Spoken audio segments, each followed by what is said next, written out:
This is Casey Clark. He lives in a tent outside of the small town of Doyle, California. He makes pottery because it allows me a level of personal freedom that is impossible to find in the world of wage jobs. Casey's interest in pottery came during a ceramics class in college. The first day, my instructor, his name was Ed Shepard, was an amazing man. He walked into the classroom.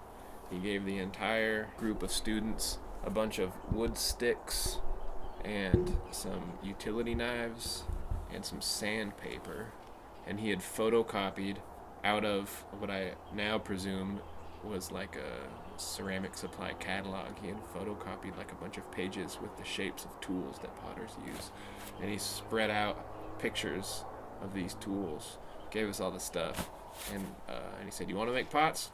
You got to make tools." And so we spent the first 2 entire class periods just carving our own tools, and that appealed deeply to my autonomy complex.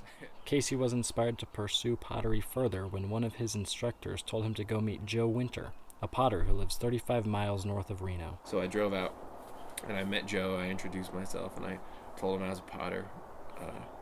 And so he proceeded to give me a tour of his property, and he showed me all of his kilns and kept using all of these words. I had no idea what any of them meant because I wasn't actually a potter at this point, but I really wanted to be. And that was one of those moments where the doors kind of got blown open, you know. Joe kind of kicked open the doors and showed me this whole other world of information that was out there and available and learnable.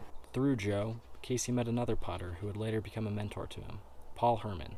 These figures are very influential to Casey. Joe brought me out here to this place, and that was 2004, something like that, and I've been hanging around quite a bit ever since, and now I live here. When you fire these great big wood burning kilns, they require cooperation. They require a team of people.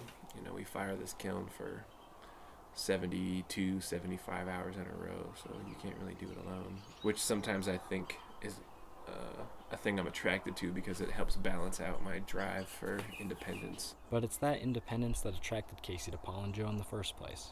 When I first met Joe and Paul as my first experience meeting professional potters, and they did have this very high level of independence that appealed to me. They worked for themselves. They had both built their own houses. They built their own kilns. When their cars broke, they fixed their own cars. It just looked like they got to wear a lot of hats, which appealed to me. Casey aspired to grasp that independence, but it took him some time. I just kind of slowly weaned myself off of all the wage jobs I had, and every year I would just make more pottery and sell more pottery, and as demand for it kind of naturally built, I would make more of it and do less other work. Just in the last year is the first time I've not had any other jobs. No teaching, no bike stuff. Oh man, I have been working towards this for a very long time, and it feels really fucking good, man. It feels really good. But as soon as Paul passed away, I just ended up coming out here full time so that I could keep an eye on the property and take care of the dogs and all that stuff. Paul Herman passed away in February 2019. Now, Casey lives at and maintains his workspace.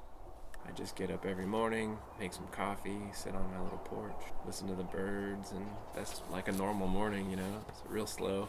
And I'll take the dogs on a walk and come back and cook breakfast, and then I just walk to work, get in the shop, start making pots. And I'm still kind of transitioning into this space, so there's a million things to do that are not making pottery. So I've got a lot of stuff to juggle and a lot of balls to keep in the air, so to speak. But it feels nice to finally have weeded out everything in my life that I don't think is important, and now I just get to do the stuff that feels good.